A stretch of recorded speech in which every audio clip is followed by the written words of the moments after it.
Miguel, e quando é que te veio a ideia de fazer a Prozis? A Prozis não é uma ideia que veio. A Prozis é uma construção que nasce do processo da experimentação. Ou seja, a única coisa que eu sabia da Prozis era esta. Eu tenho que escolher um nome que não quer dizer nada. Percebes? Que não significa nada. Por exemplo, imagina, eu tinha um nome antes que era Sabores com Nutrição. Sim. Então só ia poder vender Sabores. sabores e com nutrição. Então o que é que eu faço? Eu, quando apanho esta filosofia do não sei, não é? E quando assumo esta filosofia disso, tenho que encontrar uma palavra que não diga nada, porque eu não sei o que é que a Prozis vai ser. E a Prozis foi um sistema que foi se adaptando e foi sendo construído, e ela é hoje o que pode ser, o que podia ser, desde que seja para atingir um objetivo de fornecer bens e serviços com uma determinada qualidade, com ética, com essas coisas. Mas quando tu pensaste na ideia de fornecer bens e serviços, tinhas uma ideia específica, imagina, alimentação saudável, vitaminas. Sim, mas porque eu vinha dessa área. Mas quando tu começas o negócio, tu não podes fazer o que queres. Podes fazer o que o cliente quer. Exatamente. Ou seja, porque numa empresa pequena se queres fazer Atenção, o que quem está desse lado a ver, atenção a isto que o Miguel disse, é das primeiras grandes lições que ele acaba de dizer. Não se pode fazer o que nós queremos, temos que fazer aquilo que o cliente quer. Exato. E foi a primeira lição a partir do não sei. Não sei é o meu primeiro ponto filosófico. Sim. Não sei é muito profundo, tem muita profundidade. E a primeira lição que eu aprendo é: eu tenho que vender o que o cliente quer e não o que eu quero. Deixa-me fazer um justamente a parênteses no processo, já vais explicar o resto, mas quando o não sei para ti tem uma importância muito grande, filosoficamente. Eu não sei, é tudo para mim. É o fundamento base da minha estrutura cognitiva. Eu conheço empresários e gestores, quando alguém diz não sei, passa-me-se. Para ti, se um empregado ou se um funcionário, do quadro superior disser não sei, quer dizer o quê? Se ele disser não sei, eu vou ficar bem disposto. Mas depende da coisa, como é natural. Segunda lição, não sei, a importância de não sei. Ou seja, vou dizer coisas concretas como funciona. Chega alguém à minha beira e diz: Miguel, eu quero fazer isto e o caras, eu sei que mais. O que é que dizes? E olho para ele e não preciso responder. Ele, passado um bocado, diz: é para experimentar, não é? Estás a perceber? Porque a experimentação é que nos vai, digamos, dar a informação. Pois. Mas se eu tiver assim, tens uma atividade operacional, tens que saber qualquer coisa, como quanto é que, como é que, sei lá, uma coisa concreta, aí tens que saber, porque é factual. Claro. Nós estamos a dividir, uma coisa é factos, outra coisa é exatamente, ideias, planos. Mas nunca te aconteceu, por exemplo, alguém trazer uma ideia e tu dizer isto é um absurdo? Eu nunca digo o absurdo. A única coisa que eu posso dizer é: eu já experimentei uma coisa muito parecida, tirei estas conclusões e eu acho que por aí não vale a pena. Já estive muito perto daí. Agora, há ideias que podem ser certamente absurdas, mas se fossem até logicamente incorretas, não é? Imagina que vens com uma ideia, mas normalmente as pessoas vêm com ideias com alguma lógica. E já te aconteceu neste processo, um pouco mais de 10 anos, 15 anos. 15, fez agora 15 anos. 16. 15 ou 16 anos. 16? Já estou velhinho agora. Eu devia saber isto. Meia culpa. Não tens que saber. Mas aconteceu-te nestes 16 anos alguém chegar ao pé de ti e dizer assim: olha, tenho aqui uma ideia. E tu no íntimo pensas assim: pá, esse cara não vai funcionar. E depois saiu uma surpresa. Tantas vezes. Não vai funcionar. Não sei se alguma vez me aconteceu uma ideia. Já me aconteceu ideias que eu. Assim, vamos imaginar como é que quando me traz uma ideia, o que é que eu sinto logo? Qual é o meu raciocínio? Traz uma ideia. A probabilidade de sucesso para mim está abaixo dos 10% de qualquer ideia. À partida. Portanto, eu já não estou assim muito motivado, não é? Mas sei que eu tenho que operacionalizar e tenho que fazer. Depois eu digo assim: esta ideia, o que é que vai fazer? Mesmo que não funcione, traz alguma coisa de bom. Por exemplo, a pessoa do outro lado experimentar, a pessoa do outro lado ficar mais motivada, tanta coisa que pode acontecer. Posso pensar, por exemplo, e se funcionar, isto integra-se no nosso modelo atual e na estrutura atual e pode ter alguns benefícios estratégicos e pode nos levar para um sítio. Normalmente eu gosto de ideias que me colocam numa posição onde são ideias muito difíceis de concretizar, mas concretizar tu ficas com uma vantagem competitiva muito grande. E a Prozis é isso. A Prozis é uma máquina que não dá hipótese. Porquê? Porque nós fizemos muito investimento a longo prazo, muita estrutura a longo prazo, não é? E eu essas são as que gosto mais. Muitas vezes traz-me a ideia para ganhar mais dinheiro, mas eu não quero, nós não precisamos de mais dinheiro. Nós precisamos é de futuro, uma coisa diferente. Ou seja, E qual é a diferença entre uma coisa e outra? o dinheiro é para agora, o futuro é para depois. Não é? Ou seja, esta empresa sempre foi administrada. Isso é uma coisa rara. Eu raramente ouço alguém dizer assim: nós não precisamos de mais dinheiro, precisamos de futuro.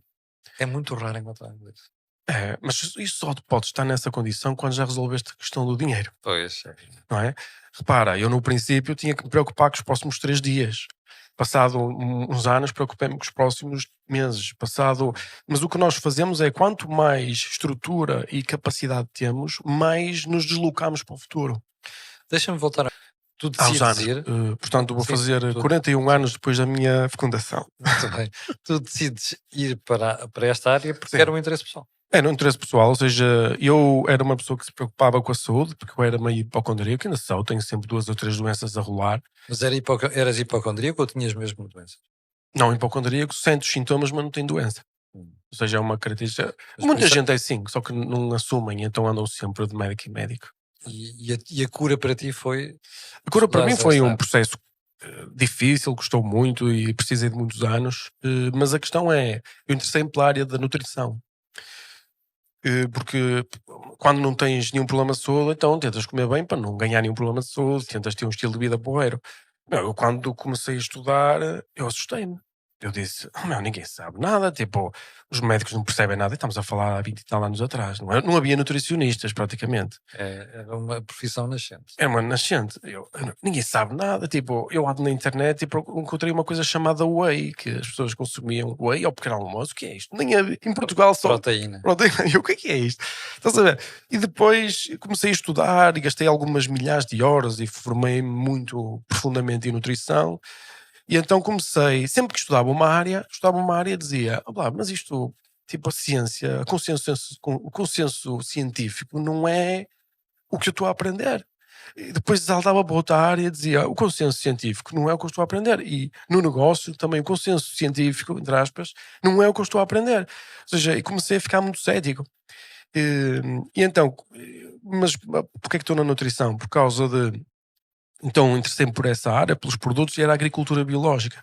Eu fiz agricultura biológica há 20 anos, imagina. Se hoje é cedo, imagina há 20 anos. Era mesmo cedo. Lá está, tens de estar no sítio certo com a atividade certa. E como é que tu transformaste essa ideia e essa preocupação com a nutrição saudável num negócio?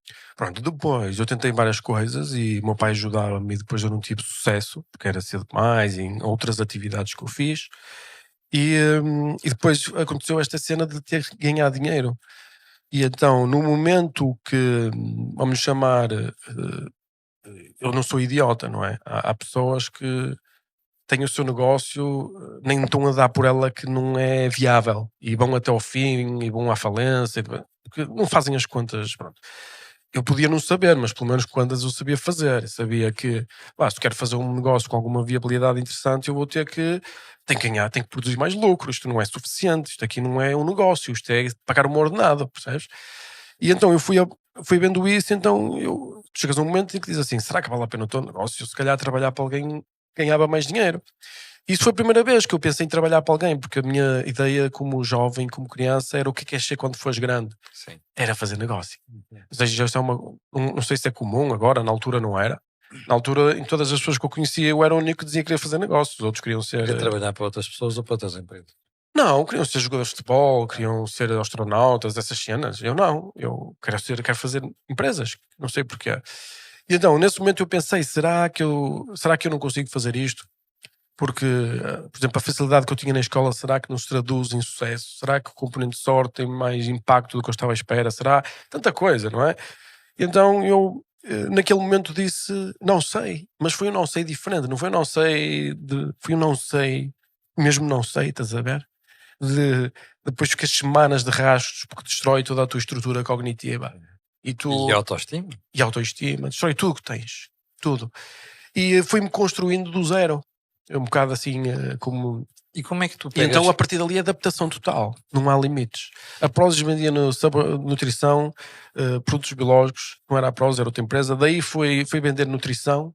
Vejo que as pessoas têm interesse em nutrição, vou para a internet, Começa, ou seja, depois é uma espécie de uma... Vai saltando de ponto em ponto. De ponto em ponto. Sempre saltando até... E sempre tendo em conta aquilo que é o interesse do consumidor e do cliente. E sempre produzindo o máximo de valor possível. No princípio, o único valor que eu conseguia fazer era vender o mesmo produto por menos dinheiro e entregar-te rápido em casa. E durante muitos anos foi isso. Foi cada vez mais produtos, cada vez mais rápido. Depois chegámos a uma fase em que começámos a produzir os nossos próprios produtos, onde produzimos muito mais valor.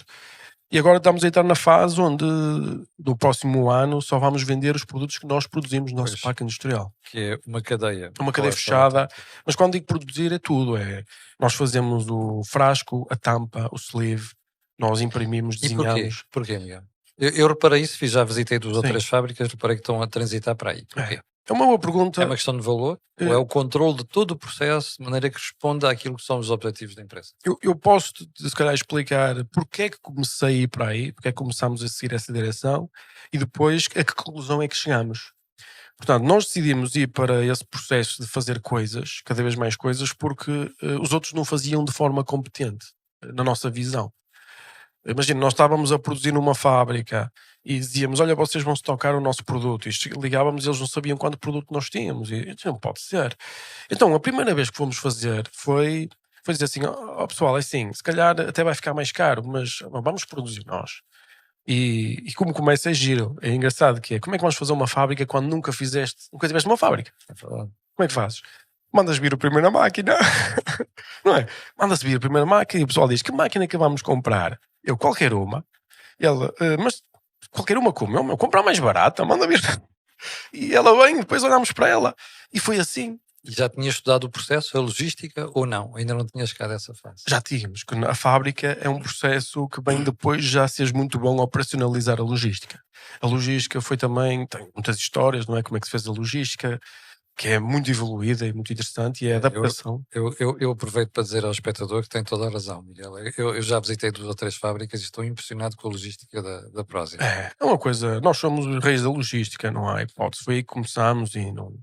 E começaste a produzir primeiro em Portugal e depois foste lá para fora? Não, nunca produzimos, só mais tarde é que produzimos em Portugal. Quando começou primeiro lá fora? Produzimos lá, arranjávamos forções, aqui não havia nenhuma fábrica dessa área. Depois havia uma, depois ficámos a fazer aqui também, comprimidos havia, farmacêuticas, não havia tipo pós, isso não havia, fazíamos lá fora. E quando te meteste, por exemplo, nos comprimidos, nunca tiveste receio dos processos? Aquilo é uma coisa que tem a ver com saúde? No princípio não há problema, porque tu se vais contratar um laboratório, eles é que vão tratar de todas essas questões, tu só tens é que... Eu continuava a fazer o mesmo trabalho, que era o quê? Que era estocar e entregar. Quando passas para a produção é que aí as coisas mudam completamente. Aí já é uma liga diferente. Mas quando nós fomos para aí já éramos uma empresa a sério, não éramos uma empresa a brincar. Miguel, e tudo isto foi feito com autofinanciamento? Sim. 100%. Zero dívida? Não, com dívida, com apoio sempre dos bancos. O nosso negócio é capital intensivo. Imagina, estas fábricas todas, os edifícios, tudo isto custa muito dinheiro. Mas uma dívida que é eficiente, ou seja, o que é que eu quero dizer? Teres um negócio sem dívida, muitas vezes pode não ser eficiente em termos de gestão de recursos. O banco cobra muito pouco pelo juro. E tu... Desculpa, ouviu esta parte ou não? Miguel, eu pedi para repetir. O banco cobra? Muito pouco. O banco é incrível. A banca é uma coisa incrível. Ou seja, não há nada mais barato que o banco. Diz-me um tipo de financiamento mais barato que o banco. Não, eu não conheço. Pois não, porque não há nada que seja parecido. Daquele lado há muita gente que diz exatamente o contrário. Não. Por isso é que estou a realçar este ponto. E se o banco não te empresta dinheiro é porque provavelmente não devias ter dinheiro. Ora, esse é que é o ponto. É que a gestão do risco é fundamental. Eu costumo dizer uma coisa, já agora para quem está desse lado, é que quando o banco começa a facilitar no crédito, eu tiro o meu dinheiro do banco. Quando o banco começa a subir demasiado taxas de depósito, eu tiro o meu dinheiro do banco, precisamente porque essa questão que o Miguel está a dizer é uma questão do risco. Miguel, e como é que convenceste os bancos de um negócio que não tinha tradição em Portugal, onde estavas a começar? É tudo muito fácil, ou seja, eles têm 15 anos, 16 anos, primeiro emprestam-te 5 mil euros, depois emprestam-te 50 mil, ou seja, o banco, isto é tudo história, isto é tudo criar uma relação. Repara, se tu estiveres a operar com alguém, tiveres-lhe a emprestar dinheiro, ele vai-te sempre pagando, e tu vais ver a empresa dele, vês como é que funciona, tu ganhas confiança. Nós temos sempre acesso a um crédito muito, muito barato, por razões óbvias, não é? Uma empresa incrível, super rentável, bem organizada, com esta história fantástica. Claro que a banca para nós contabiliza um risco muito baixo, não é? E a quantidade de endividamento também é muito baixo. Mas é uma história e tem a ver com essa relação que se vai criando e essa disciplina, não é? E tu, aos poucos, começas a diversificar para outras áreas, não é? Só alimentação saudável, nutrição. Sim, experimentámos de tudo, ou seja, e estamos a chegar ao nosso modelo finalizado, estamos mesmo no fim, que é o processo de industrialização, produção, ou seja, basicamente eu há alguns anos inventei um sistema de verticalização 4.0. E o pessoal diz, Miguel, o que é isso? Eu não sei, mas soa bem. Não é? E escrevi isso na prosa, está lá escrito na cena do quem somos, não sei o que mais. Hoje descobri porque é que é 4.0, passado 4 ou 5 anos. É um sistema vertical 4.0, porquê? Porque primeiro temos o desenvolvimento do produto, depois temos a produção, depois temos o sistema de distribuição, não é? E depois temos o sistema de apoio ao cliente que vem a seguir. Ou seja, tudo é feito por nós. Claro que aqui ainda tem muitas mais coisas, publicidade, software. E a Prozis trabalha isso muito bem. De publicidade, A sim. promoção, o software. Trabalhamos bem.